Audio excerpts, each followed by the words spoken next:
Bismillahirrahmanirrahim. Assalamualaikum warahmatullahi wabarakatuh. Alhamdulillahirabbil alamin. Wassalatu wassalamu ala asyrafil anbiya'i wal mursalin wa ala alihi wa ashabihi ajma'in.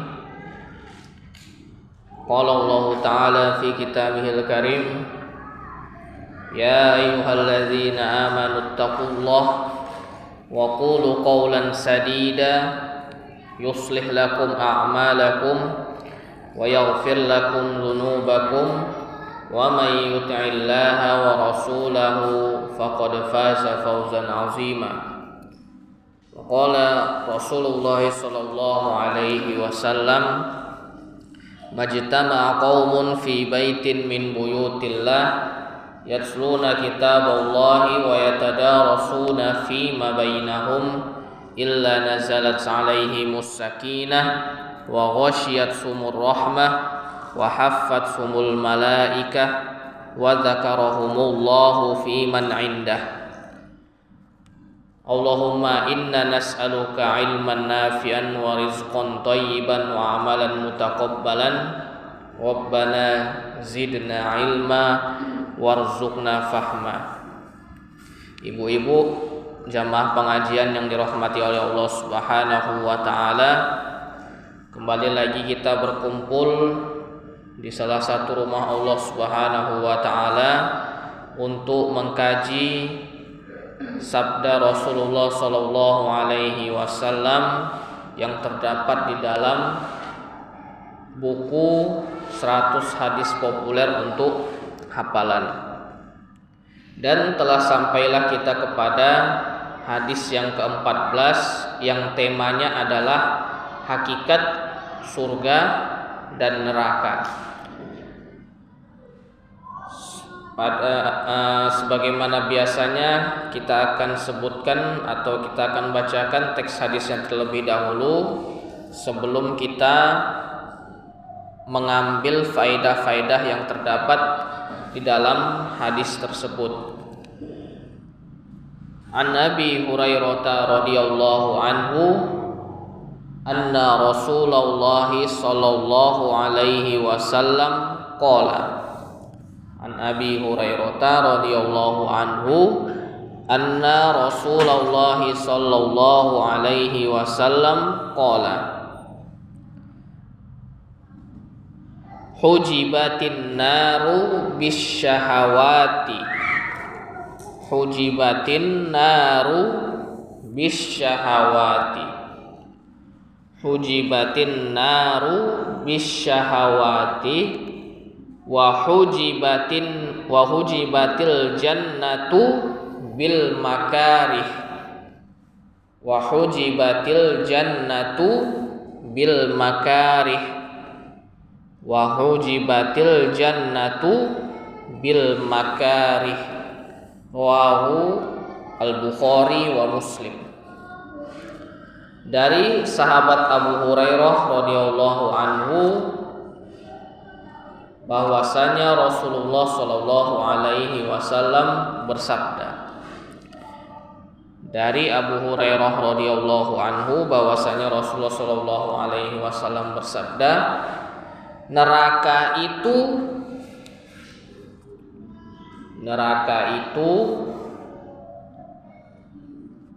diliputi oleh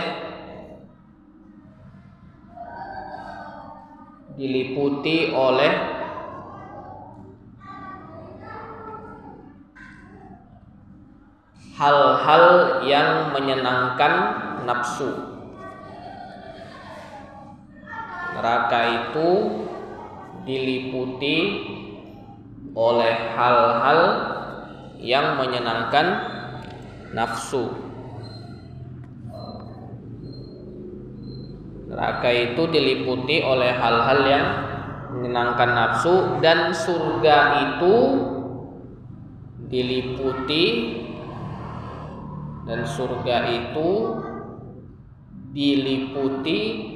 oleh hal-hal yang dibenci tabiat manusia.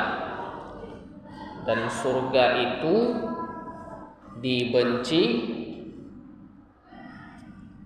diliputi oleh hal-hal yang dibenci tabiat manusia. Dan surga itu diliputi oleh hal-hal yang dibenci tabiat manusia.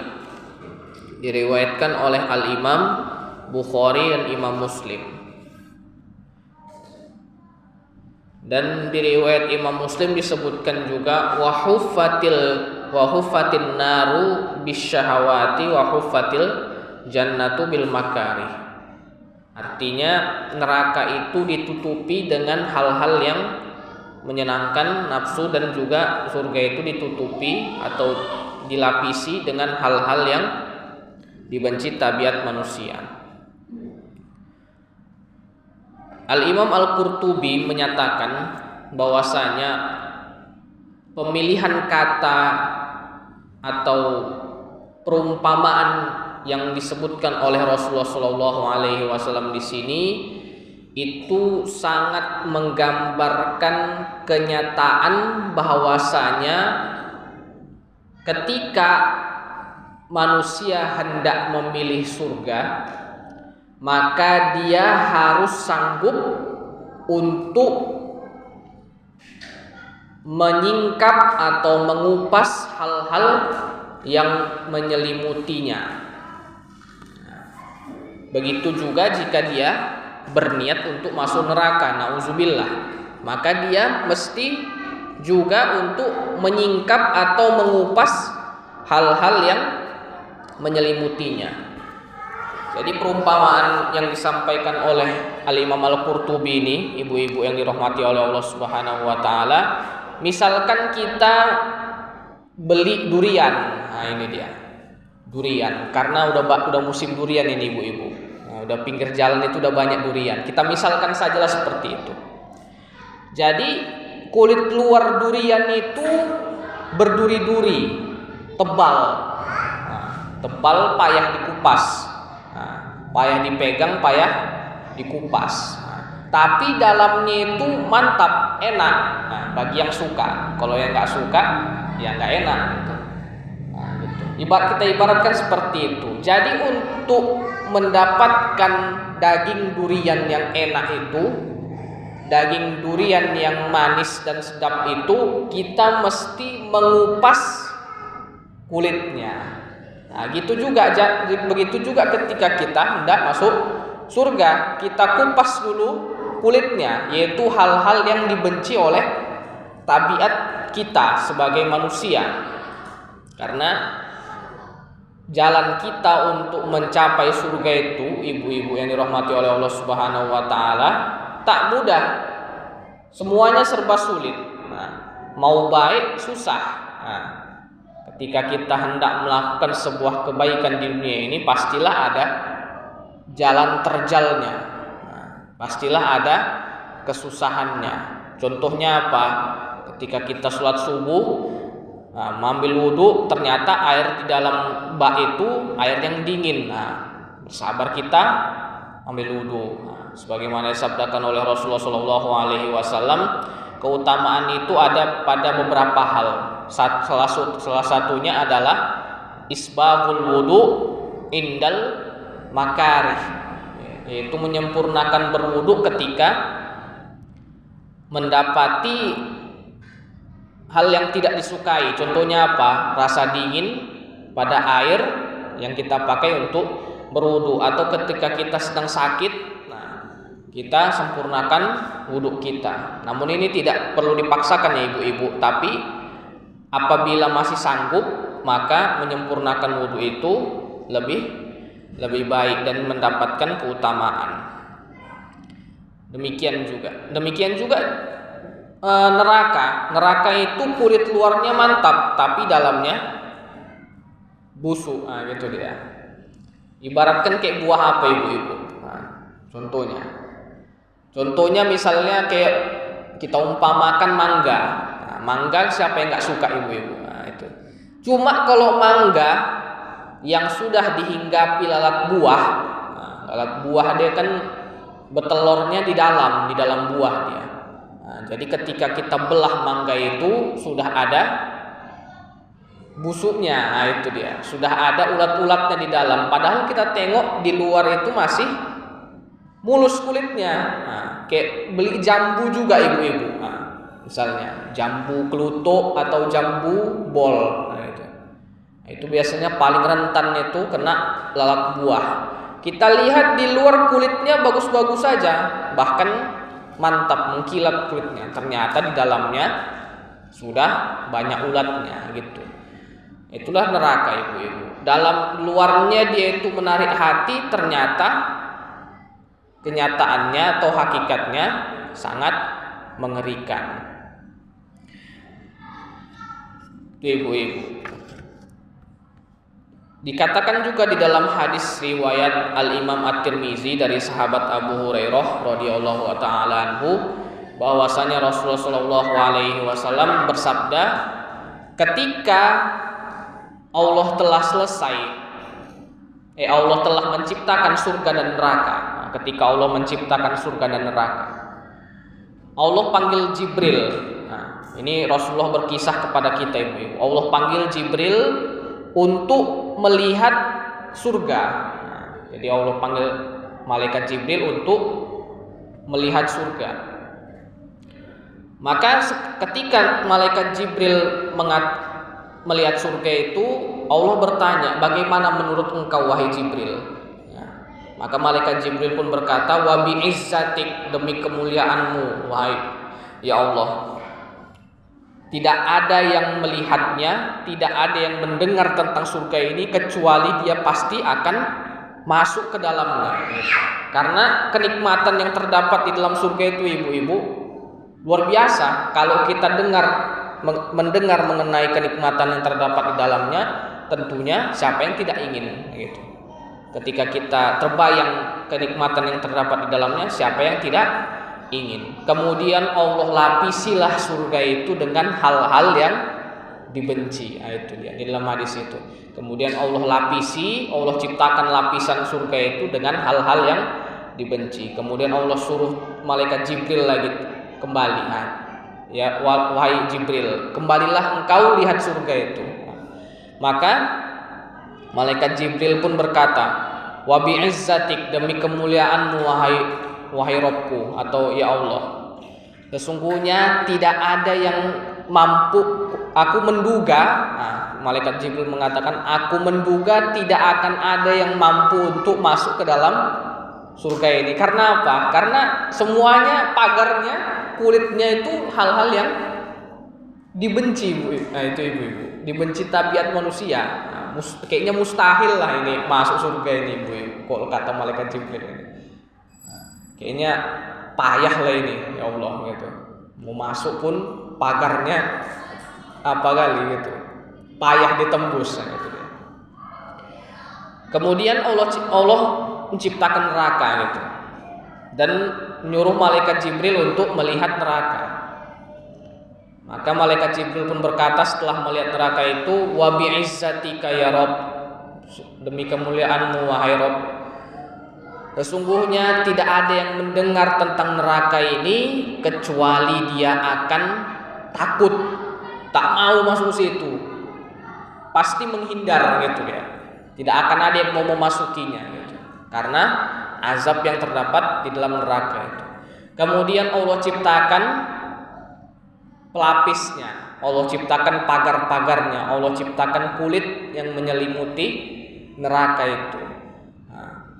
Yaitu hal-hal yang disukai oleh nafsu manusia, yang condong nafsu itu kepada hal tersebut. Maka disuruh kembali malaikat Jibril, wahai Jibril, lihat kembali neraka itu. Maka malaikat Jibril pun berkata, wa bi'izzatika ya Rabb, demi kemuliaanmu wahai Rabbku, sesungguhnya tidak ada kurasa. Nah, ini bahasa kita ya. Kurasa ya Allah, tak ada manusia yang bisa selamat dari neraka ini. Semuanya pasti tertarik ke situ. Karena apa? Karena tabiat manusia pasti condong kepada hal-hal atau pagar-pagar yang menyelimuti neraka tersebut. Nah, jadi ibaratkan magnet ibu-ibu, ini payah lepasnya gitu ya. Kalau mau lolos dari neraka ini sungguh ujian yang sangat berat ya. Itu diriwayatkan oleh Al-Imam At-Tirmizi di dalam Sunan beliau. Jadi dari hal ini juga dapat kita simpulkan beberapa faedah di dalam hadis ini. Yang pertama adalah motivasi. Yang pertama adalah motivasi untuk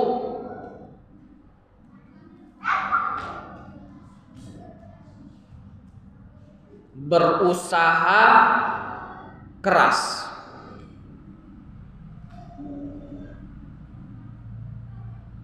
Motivasi untuk berusaha keras dalam menggapai surganya Allah Subhanahu wa ta'ala. Berusaha untuk motivasi untuk berusaha keras dalam menggapai surganya Allah Subhanahu wa ta'ala. Karena seperti kita ibaratkan tadi ibu-ibu, surga itu kayak buah. Nah, bisa buah duren, bisa buah kelapa, bisa buah nangka yang punya kulit luar itu tidak enak dilihat. Nah, yang kulit luarnya itu payah dibukanya, tapi dalamnya mantap gitu dia. Kayak kelapa ibu-ibu, mengupasnya itu butuh tenaga ekstra, tapi ketika sudah dapat degan kelapanya itu berikut airnya, rasa dahaga dan lapar pun bisa terobati. Atau nangka, ketika kita belah kulitnya yang tebal itu dapat kita nangkanya, meskipun agak bergetah-getah. Nah, itulah dia itu. Dapat nangka kita yang enak. Kemudian yang kedua faedahnya adalah peringatan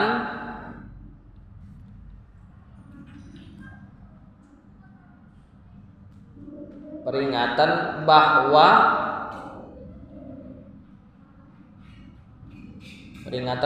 jalan menuju neraka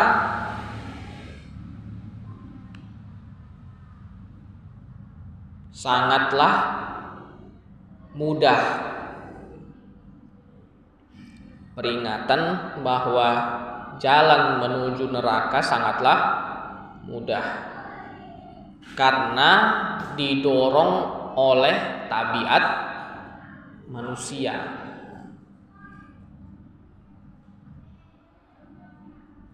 Peringatan bahwasanya atau bahwa jalan menuju neraka sangatlah mudah karena didorong oleh tabiat manusia. Itu ibu-ibu. Karena sebagaimana disebutkan dalam hadis ini, tabiat manusia itu senantiasa condong kepada neraka, kepada hal-hal yang meliputi neraka. Sebagaimana firman Allah juga, innan nafsa la'ammaratun bisu. Sesungguhnya jiwa itu, nafsu itu senantiasa ammarah, memerintahkan, mendorong, memotivasi bisu dengan keburukan. Innal nafsa la'ammaratun bisu. Sesungguhnya nafsu itu senantiasa memotivasi kita untuk melakukan keburukan. Ibu-ibu. Yang ketiga, faedahnya adalah senantiasa berhati-hati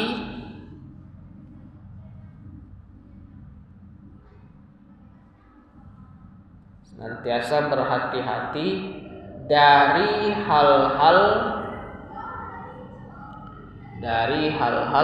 yang menjerumuskan kita kepada neraka.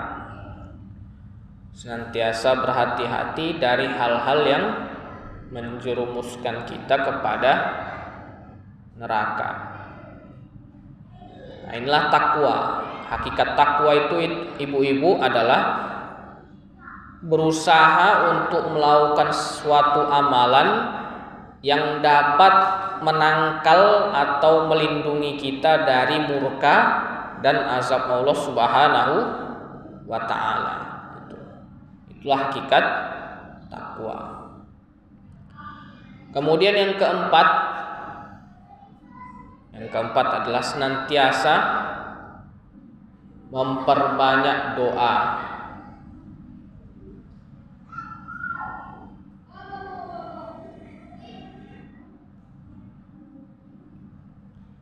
Terutama doa perlindungan dari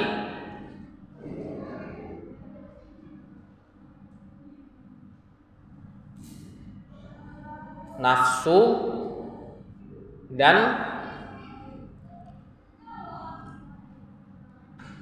kemauan buruk. Anjuran untuk memperbanyak doa perlindungan dari nafsu dan kemauan buruk. Sebagaimana di dalam zikir pagi petang kita juga ibu-ibu, Allahumma inni a'udzubika al-kasali wa su'il kibar wa a'udzubika min adzabin. Nah, itu di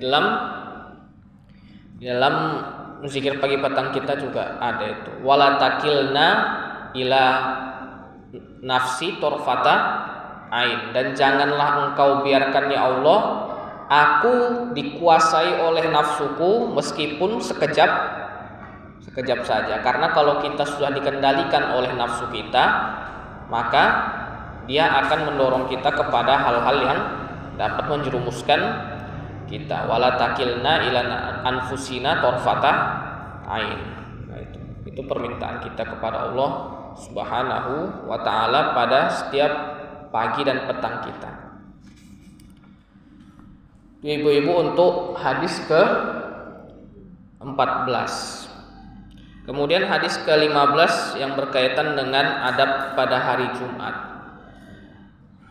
Kita bacakan teks hadisnya. An Abi Hurairah radhiyallahu anhu anna Rasulullah sallallahu alaihi wasallam qala. An Abi Hurairah radhiyallahu anhu anna Rasulullah sallallahu alaihi wasallam qala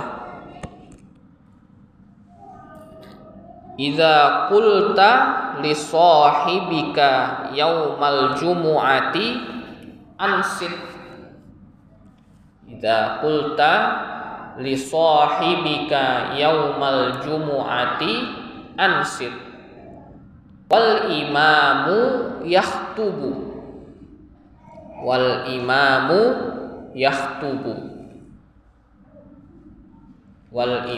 yakhtubu faqad lagauta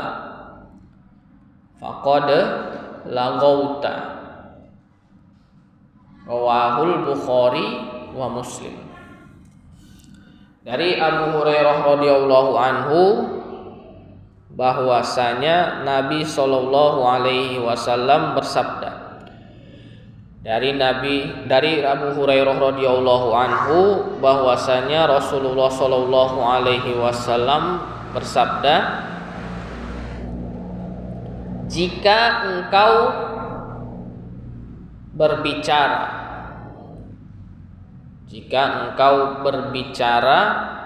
kepada temanmu,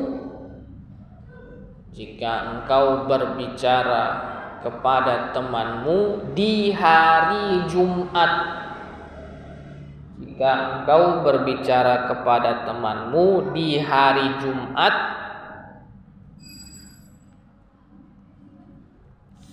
sedangkan imam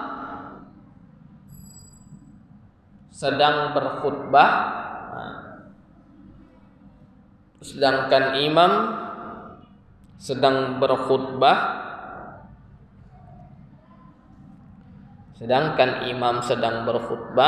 maka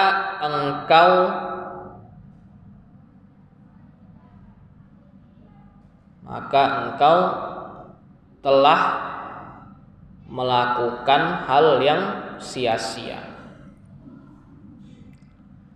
Maka engkau telah melakukan hal yang sia-sia. Maka engkau telah melakukan hal yang sia-sia. Diriwayatkan oleh Al-Imam Bukhari dan Imam Muslim. Baik ibu-ibu. Kemudian ada juga riwayat yang menyatakan bahwasanya apabila engkau berkata, idza qulta li sahibika yaumal jumu'at ansit. Nah, ansit ini maknanya diam. Jadi kita mendengar kawan kita ribut misalnya.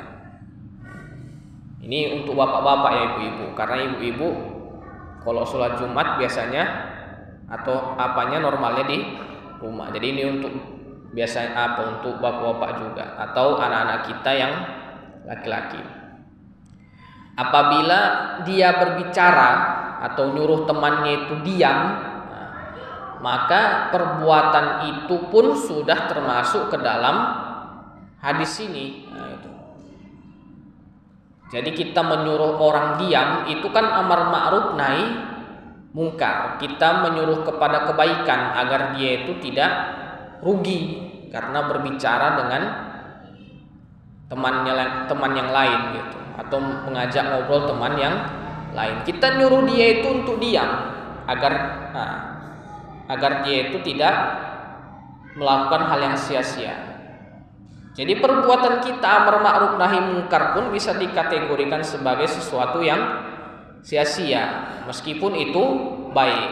Itu ibu-ibu. Karena apa? Karena kita termasuk ke dalam orang-orang yang disebutkan dalam hadis ini. Meskipun kita itu menyuruh orang lain untuk diam, kita juga termasuk kepada orang-orang yang melakukan hal yang sia-sia. Jadi solusinya bagaimana? Ya cukup kita dengarkan khutbah. Orang yang ribut itu dinasihati nanti ketika selesai sholat Jumat. Itu biasanya treatment untuk yang ribut-ribut saat Jumat biasanya. Ada juga riwayat yang menyatakan bahwasanya idza la'ibtal haso faqad abas. Idza la'ibtal haso faqad abasta. Faqad ta'bas atau faqad abasta, afwan. Jika engkau mempermainkan batu kerikil ketika mendengarkan khutbah, maka engkau telah melakukan sesuatu yang sia-sia. Jadi mempermainkan benda-benda sekitar kita, baik itu batu kerikil atau karpet. Nah, biasanya kan kalau ada kebosanan ketika mendengar khutbah itu ibu-ibu, ada anak-anak itu yang melukis-lukis di karpet dia. Dengan jari telunjuknya itu dilukis-lukis bentuk-bentuk tertentu. Maka itu juga termasuk ke dalam sesuatu yang sia-sia. Para ulama menyatakan bagaimana yang sia-sia itu, yaitu terhapusnya amalan sholat Jumatnya. Itu ibu-ibu. Jadi makna abas di sini atau laghaw di sini adalah, atau sia-sia di sini adalah terhapusnya seluruh pahala Jumatnya meskipun dia belum sholat. Itu ibu-ibu. Jadi sebuah teguran yang sangat keras dari Rasulullah SAW ketika mendengarkan khutbah. Jadi bukan khotib itu minta dihormati ibu-ibu, bukan. Tapi itulah tuntunan Rasulullah ketika menyikapi khutbah di hari Jumat agar setiap orang mendengarkannya dengan penuh perhatian, tidak melakukan hal-hal selain mendengarkan khutbah dan duduk tenang di safnya masing-masing. Gitu. Jadi siapapun khotibnya atau bagaimanapun ceramahnya, entah kita itu suka ataupun tidak, entah ceramahnya itu menarik maupun membosankan, kita tetap diperintahkan oleh Rasulullah SAW untuk mendengarkan khutbah dengan penuh khidmat dan penuh ketenangan tanpa melakukan hal yang sia-sia, yaitu dengan salah satunya tadi adalah berbicara dengan kawan atau mempermainkan benda-benda di sekitar kita, baik itu karpet, baik itu kerikil, baik itu HP. Nah, karena ada juga itu ibu-ibu, sebagian anak-anak muda atau bapak-bapak atau anak-anak kita yang kecil-kecil main HP dia ketika mendengarkan khutbah sambil scroll-scroll gitu. Mungkin karena khotibnya agak membosankan atau terlalu lama durasi khutbahnya sehingga dibuka HP, di-scroll hal-hal yang menarik gitu untuk menghabiskan masa khutbahnya. Tentunya ini adalah hal yang tidak benar. Nah, itu. Maka penting bagi kita untuk mendengarkan khutbah meskipun khutbah itu terasa atau seringkali terasa membosankan gitu ibu-ibu. Baik, itu untuk penjelasannya. Kemudian faedah yang bisa kita ambil dari hadis ini ibu-ibu sedikit saja. Yang pertama adalah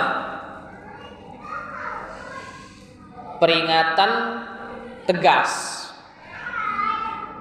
Peringatan tegas dari Rasulullah.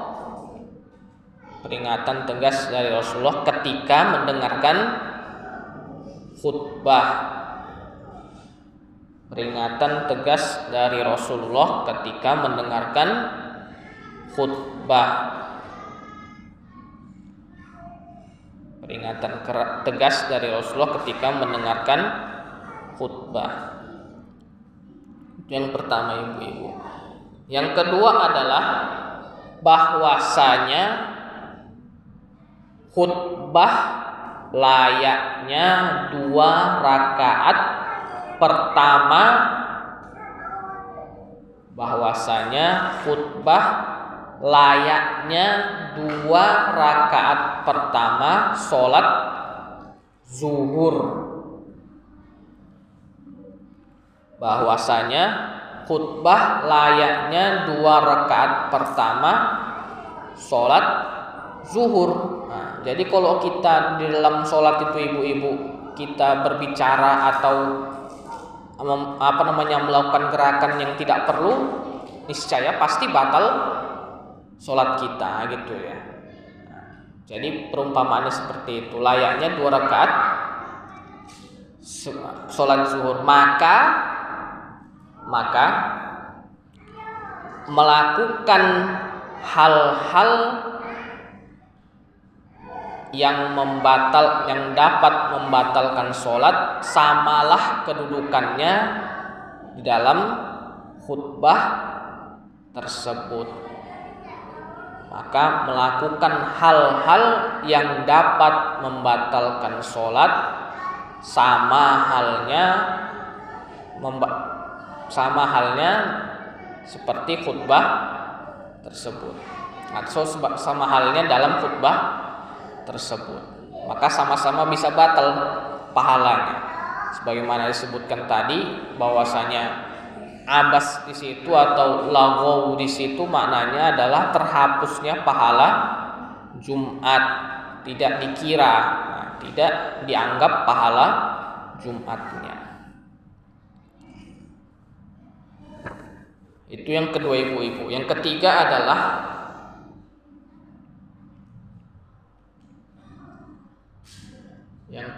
adalah khutbah termasuk rukun sholat Jumat. Khutbah termasuk rukun sholat Jumat.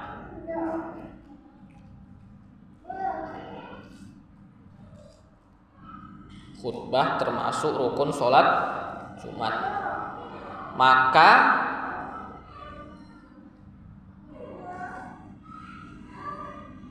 Maka siapa saja yang merusak rukun, maka rusaklah amalannya. Maka siapa saja yang merusak rukun, maka rusaklah amalannya. Mungkin itu saja ibu-ibu yang bisa kita bahas pada pertemuan siang hari ini. Apabila ibu-ibu ada pertanyaan, mungkin masih ada sekitar 10 menit lagi. Dipersilakan kepada ibu-ibu sekalian.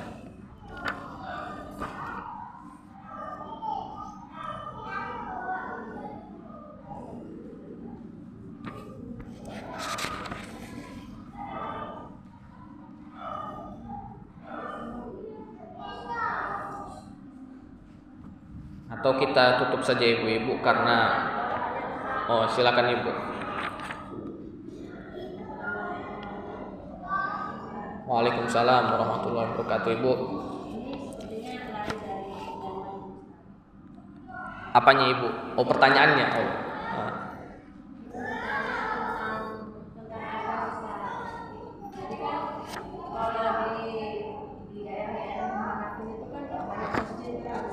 Iya ibu.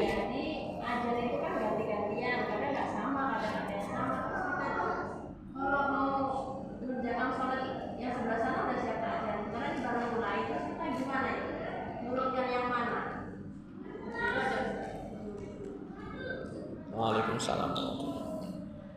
Baik ibu, jadi mengenai masuknya waktu sholat di suatu daerah yang ditandai oleh azan. Maka bagaimana kita menentukan awal masuknya waktu sholat itu? Azan mana yang kita ikuti? Gitu kan ibu? Nah, azan mana yang kita ikuti untuk menentukan awal waktu sholat kita? Maka kita lihat ibu-ibu, azan mana yang paling dekat dengan waktu sholat? Nah itu kan udah ada waktu sholat digital itu ibu-ibu. Nah, jadi kita lihat azannya yang mana yang mulainya itu bersesuaian dengan waktu sholat digital. Nah, itu karena waktu sholat digital ini sudah levelnya itu sudah internasional ibu. Nah, udah istilahnya udah dihitung oleh para ahli hisab di dunia Islam, itulah ada kesepakatannya. Gitu. Jadi misalnya contohnya lah, kalau kita asar ini nanti misalnya jam 4 kurang 10 gitu, maka kita lihat azan mana yang misalnya lebih dekat ke 4 kurang 10 itu. Misalnya azan di daerah A atau di daerah sekitar rumah kita, itu dia cocok azannya dengan 4 lewat 10 itu. Ada juga daerah lain itu 4 kurang misalnya 9, nah itu azan dia. Maka kita dahulukan yang 4 yang lewat 10 ini Bu. Ada juga dia azannya itu 4 kurang 12, nah itu jauh dia, 2 menitan jaraknya. Nah, maka kita lihat mana yang paling dekat dengan jadwal atau jadwal sholat yang sudah ditentukan tadi di jadwal sholat digital tadi itu ibu-ibu. Atau kalau tidak ada jadwal sholat digital kan sudah ada itu penanda jadwal imsakiyah biasanya itu. Atau jadwal sholat abadi itu juga bisa. Atau kalau kita nggak punya 2 perangkat ini, yaitu misalnya jadwal sholat digital atau apa, kita sholatnya itu kepada masjid yang terdekat. Nah, itu. Kalau kita nggak punya 2 perangkat ini, misalnya jadwal sholat digital sama jadwal sholat abadi misalnya, maka kita lihat ke masjid yang terdekat kita ibu-ibu, mana yang dia duluan azan gitu.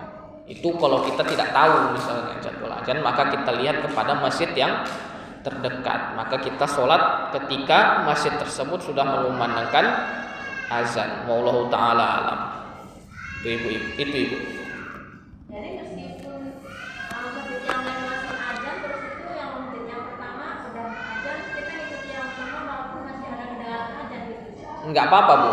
Karena mungkin karena beda jam, akan Kalau jam ini ibu-ibu, ada yang dianya itu kecepatan, ada yang dia itu kelamaan, ada juga yang jamnya sudah pas tapi muazinnya terlambat, gitu ibu.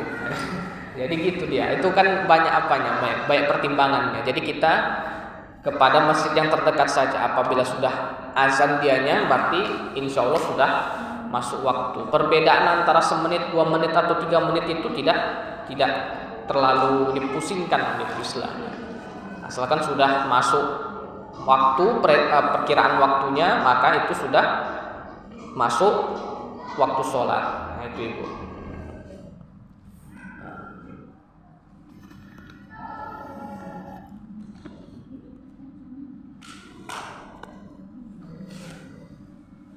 Baik ibu, ada satu soal lagi. Udah pas? Baik.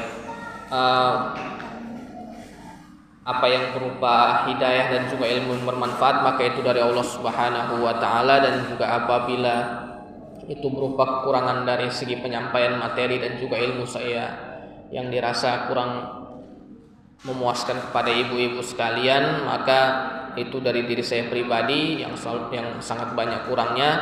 Kepada ibu-ibu sekalian saya minta maaf, hanya kepada Allah lah kita meminta ampunan. Saya tutup dengan doa kafaratul majlis. Subhanakallahumma bihamdihi, subhanakallahumma bihamdika, asyhadu an la ilaha illa anta, astaghfiruka wa atubu ilaik. Wassalamualaikum warahmatullahi wabarakatuh.